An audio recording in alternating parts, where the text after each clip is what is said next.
Assalamualaikum warahmatullahi wabarakatuh. Bersama saya Datuk Muhammad Arifin, Panglima Kaum Ramunia Negeri Kesultanan Serdang.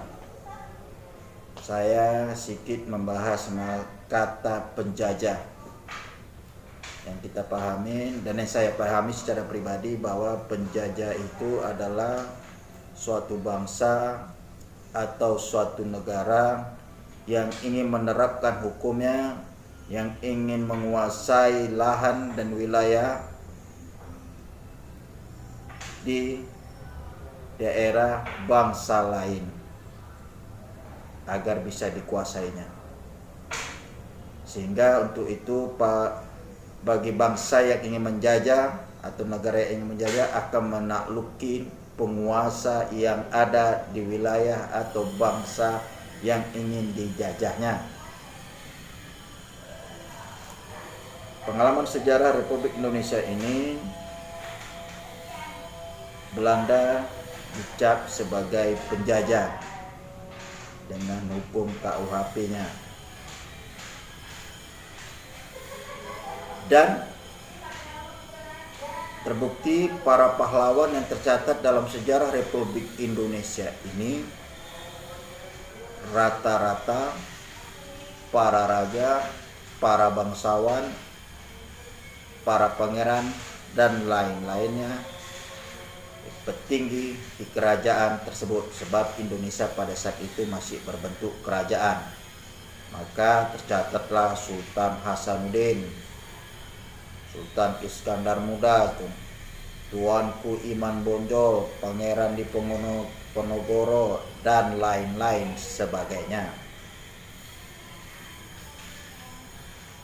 Sehingga para penguasa yang ada di lokasi itu takluk dan menjalankan hukum yang dijalankan Belanda, dan wilayahnya pun dikuasai. Sebagai masyarakat bangsawan di Kesultanan Melayu ex Sumatera Timur, saya bangga dengan leluhur saya, di mana walaupun ada Belanda, satu pun bangsawan Melayu, baik para datuk, para tengku, raja, bahkan sultan, tidak ada yang terbunuh. Sampai hukum Belanda pun tak berlaku. Sebab di Kesultanan Melayu ex Sumatera Timur ini yang berlaku hukum adalah adat bersandikan syara, syara bersandikan kitabullah. Ada Belanda di sini, Sumatera Timur ada, tetapi sifatnya berbisnis. Dalam hal itu Belanda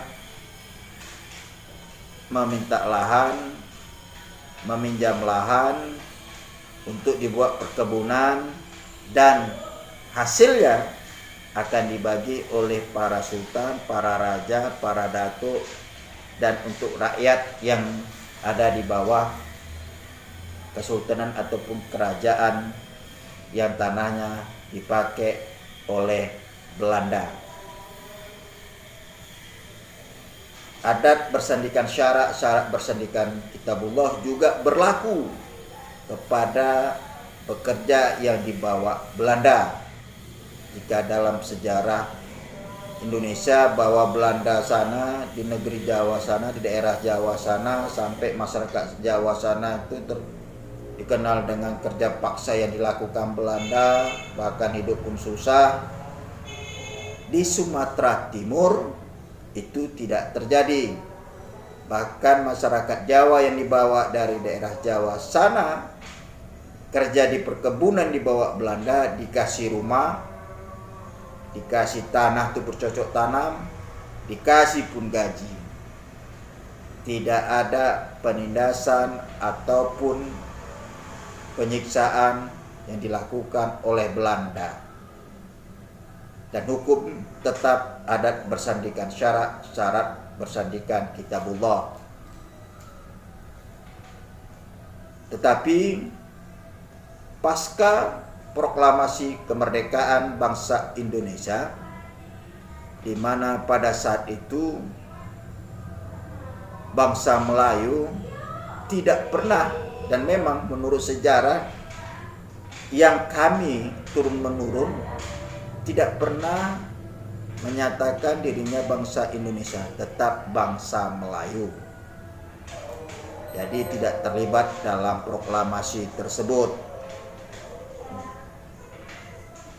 Proklamasi bangsa Indonesia terjadi 17 Agustus 1945. Dan teks proklamasi itu salah satunya kalimat pemindahan kekuasaan diselenggarakan secara seksama dan dalam tempo yang sesingkat-singkatnya. Apakah ini yang dimaksud yang terjadi pembunuhan massal kepada para bangsawan Melayu ex Sumatera Timur, baik istananya, baik sultannya, baik rajanya, baik istri-istrinya, bahkan anak perempuannya pun diperkosa, dibawa di perkebunan, dibunuh? Apakah ini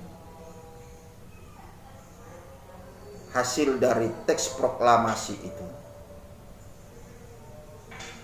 Pemindahan kekuasaan. Dalam hal ini penguasanya dihancurkan, berganti dengan pemerintahan Republik Indonesia. Jadi agak miris juga. Sebetulnya penjajah di bangsa Melayu ex Sumatera Timur ini siapa? Belanda atau pemerintahan Republik Indonesia? Sebab para bangsawan Melayu, baik itu keturunan sultan, raja, datuk, sampai saat ini juga hanya sebagai pawai dalam acara-acara dipanggil, untuk tidak ada lagi lahannya dipakai, hukumnya ditiadakan. Kompensasi kepada para bangsawan Melayu juga seperti dihilangkan dan jadi lahan negara.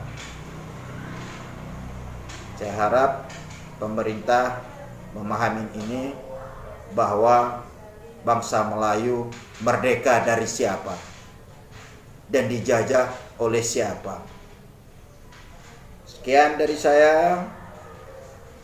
Salam berpikir, salam sehat. Assalamualaikum warahmatullahi wabarakatuh.